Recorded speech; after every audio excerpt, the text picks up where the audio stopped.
Henderson Field, Guadalcanal, August 20th, 1942, late afternoon. The airfield has been in American hands for 13 days. It is barely an airfield at all. The runway is a strip of dirt and crushed coral hacked out of the jungle, half-finished, pocked with bomb craters that the Marines fill in by hand between air raids. There is almost no fuel. There are almost no spare parts. There is no control tower, no radar, no early warning system except for native scouts and a few coast watchers hidden in the hills. A flight of 19 Grumman Wildcat fighters is coming in to land. They have just flown off the deck of an escort carrier 60 miles offshore. They are the first American fighter aircraft to be based on Guadalcanal. Leading them is a 30-year-old Marine major from Oklahoma. He is lean and quiet, with a flat Midwestern manner and a habit of saying very little. He is not a famous pilot. He has never been in air combat in his life. Neither has any pilot in his squadron. His name is John Lucian Smith. He commands Marine Fighting Squadron 223. He has just landed his squadron on an island surrounded by the Japanese, with no support, to face the best fighter aircraft in the Pacific Ocean. The aircraft he will be fighting is the Mitsubishi A6M-0. In August 1942, the Zero is a legend, and the legend is justified. It is faster than the Wildcat, climbs faster, and outturns it effortlessly. Japanese pilots with years of training and combat experience in China have been shooting down Allied fighters across the Pacific for 8 months. American and British pilots who try to dogfight the Zero die. The Zero is, at this moment, the most feared fighter aircraft in the world. Nobody on the Allied side has figured out how to beat it consistently. In the next 10 weeks, John Smith is going to figure it out. He is going to develop the tactics that allow the slower, heavier Wildcat to kill the Zero. He is going to personally shoot down 19 Japanese aircraft. He is going to teach his pilots a way to fight that keeps them alive, and he is going to earn the Medal of Honor. How does a quiet major from Oklahoma, who has never seen air combat, solve the problem that the entire Allied Air Force has failed to solve in the worst conditions of the Pacific War? That answer begins with a man who thought about flying the way an engineer thinks about a machine. John Lucian Smith was born in Lexington, Oklahoma on December 26, 1914. He grew up in a small town in a state that was still close to its frontier roots. He was a serious, methodical young man. He went to the University of Oklahoma and studied with the discipline of someone who believed that any problem could be solved if you broke it down and worked it carefully. He joined the Marine Corps in 1936 after college. He went to flight training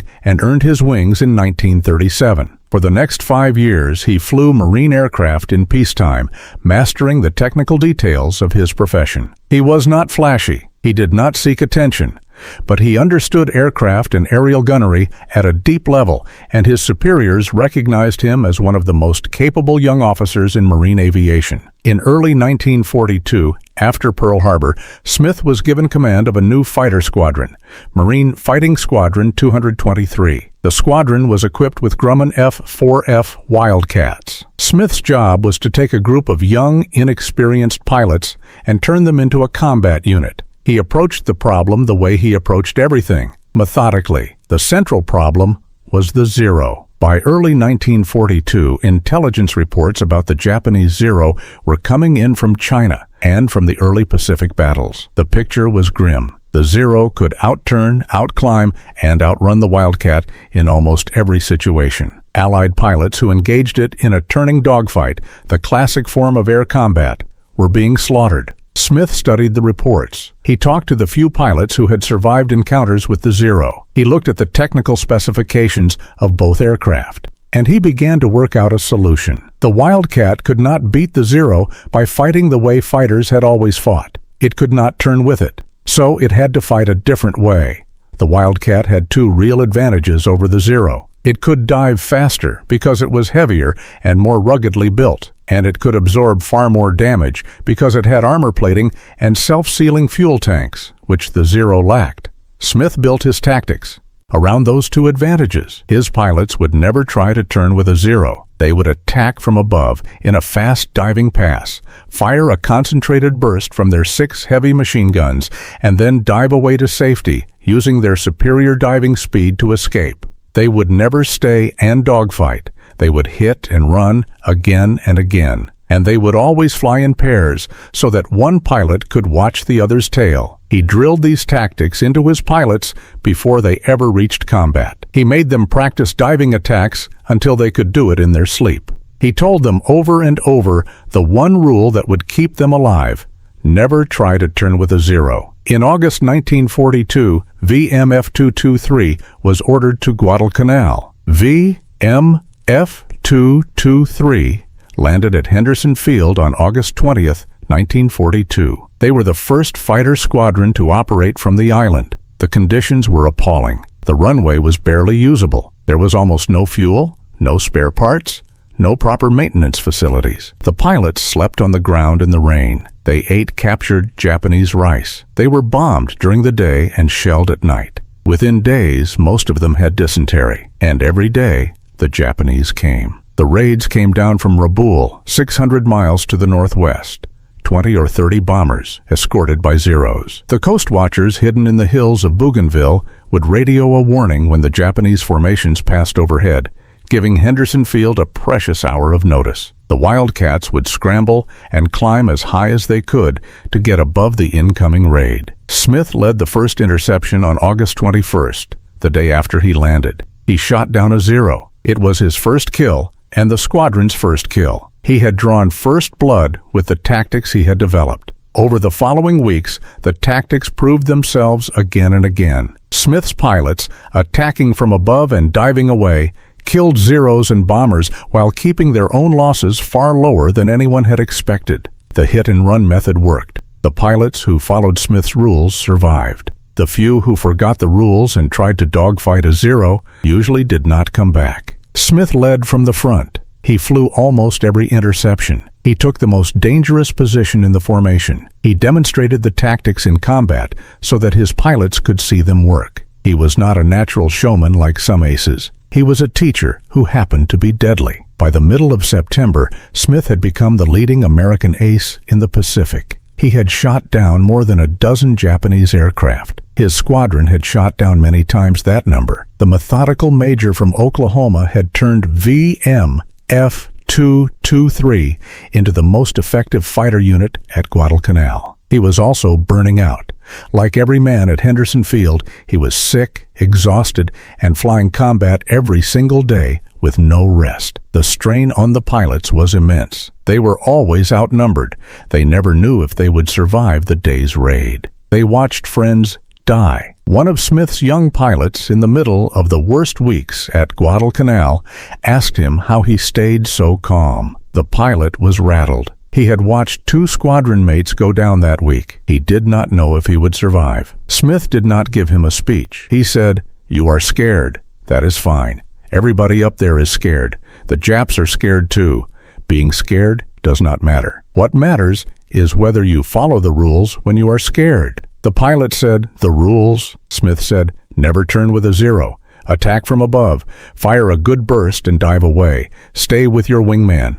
Those 4 rules will keep you alive. If you follow them when you are scared, you will probably come home. If you forget them because you are scared, you probably will not." The pilot said, "What if I freeze?" Smith said, "Then you fly the rules anyway. You do not have to be brave. You do not have to feel anything. You just have to do the 4 things, in order, every time. The feelings do not matter. The procedure matters." He paused. He said, "I am not braver than you. I am just disciplined. I do the same 4 things every time, whether I am scared or not." That is the whole secret. There is no magic to it. It is just procedure, followed under pressure, every single time. The pilot followed the rules. He survived the campaign. By early October 1942, John Smith had shot down 19 Japanese aircraft. He had become the highest-scoring American ace of the war to that date before Joe Foss surpassed him. More importantly, the tactics he had developed had become the standard method by which American pilots fought the Zero for the rest of the war. The hit-and-run, never-turn, fight-in-pairs doctrine that Smith proved at Guadalcanal spread throughout American naval and marine aviation. It was the answer to the Zero that the entire Allied Air Force had been searching for. The American advantage compounded over time.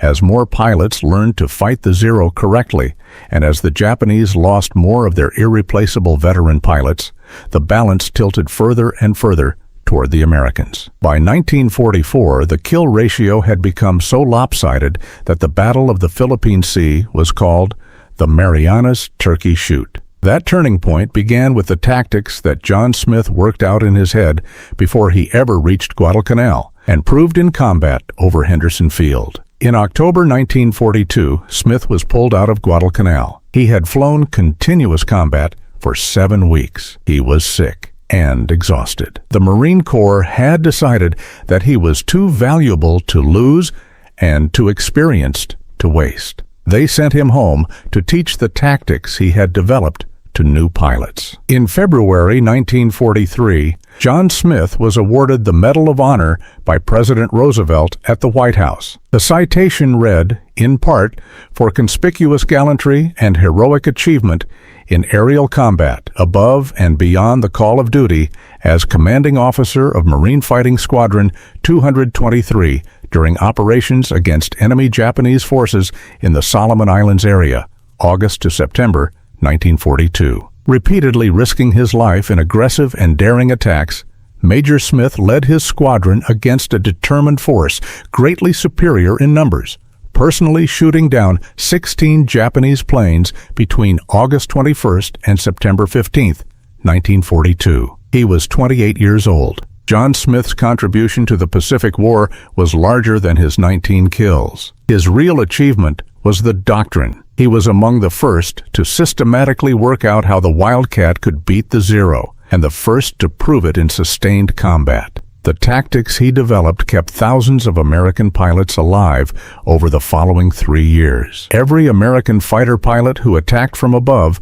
fired a burst and dove away rather than turning with a Zero. Was using a method that John Smith had helped pioneer at Guadalcanal. It was a quiet kind of contribution. Smith was not a famous ace in the way that Foss or Boyington became famous. He did not have the colorful personality, the nickname, the press attention. He was a methodical Oklahoma engineer who solved a problem and saved a lot of lives and did not make a fuss about it. After the war, Smith stayed in the Marine Corps. He rose to the rank of colonel. He served in various staff and command positions through the late 1940s and 1950s. He was a respected officer, but he was never comfortable with the public attention that came with being a Medal of Honor recipient. He did not like talking about the war. He did not seek the spotlight. He retired from the Marine Corps in 1960. And here the story of John Smith takes a turn that is difficult to tell, but that is part of the truth of what war does to the men who fight it. Smith struggled after he left the Marine Corps. The transition to civilian life was hard. The structure and purpose that had defined his life for 24 years was gone. He took a civilian job in the aerospace industry in California. He felt increasingly that he had been left behind, that the world he had given everything to had moved on without him. On June 9, 1972, John Lucien Smith took his own life. He was 57 years old. He was one of several Medal of Honor recipients from the Guadalcanal campaign who did not survive the peace. Merritt Edson, who held Bloody Ridge, died the same way in 1955. The war took these men in ways that were not always visible and that did not always end on the battlefield. The men who flew with John Smith at Guadalcanal never forgot what he had given them. He had given them a way to fight the Zero and live. Many of them survived the war because of the tactics he taught and the discipline he drilled into them. The 4 rules: never turn with a Zero, attack from above, fire a good burst and dive away, stay with your wingman. Those rules, followed under pressure, brought a generation of young pilots home to their families. When Smith died in 1972, the surviving pilots of VMF 223 mourned a man who had been to them the reason they were alive to grow old. One of them said years later in an oral history about the Guadalcanal campaign, "Major Smith was not the kind of man who made you love him with big speeches. He made you trust him by being right. He told us how to fight the zero, and he was right, and we lived because he was right. I have thought about him every day of my life since. I am an old man now with grandchildren, and I would not have had any of it if John Smith had not figured out how to beat the zero and taught it to a scared kid from Ohio in 1942. He paused.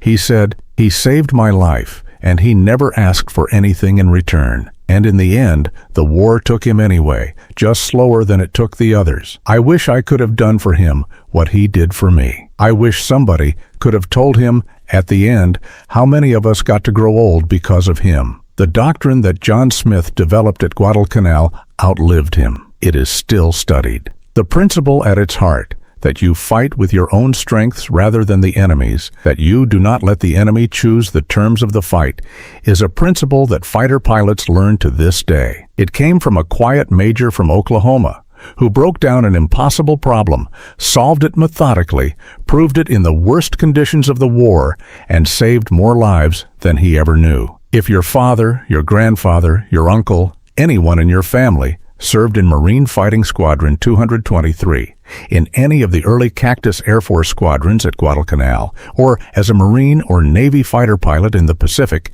leave their name in the comments below. Their squadron, where they served. Don't just leave the name. Tell us one thing about them, one thing they did, or one thing they said, or one thing you remember. The men who first learned to beat the zero deserve more than a name in a database. They deserve to be remembered as people. This is also a sensitive subject.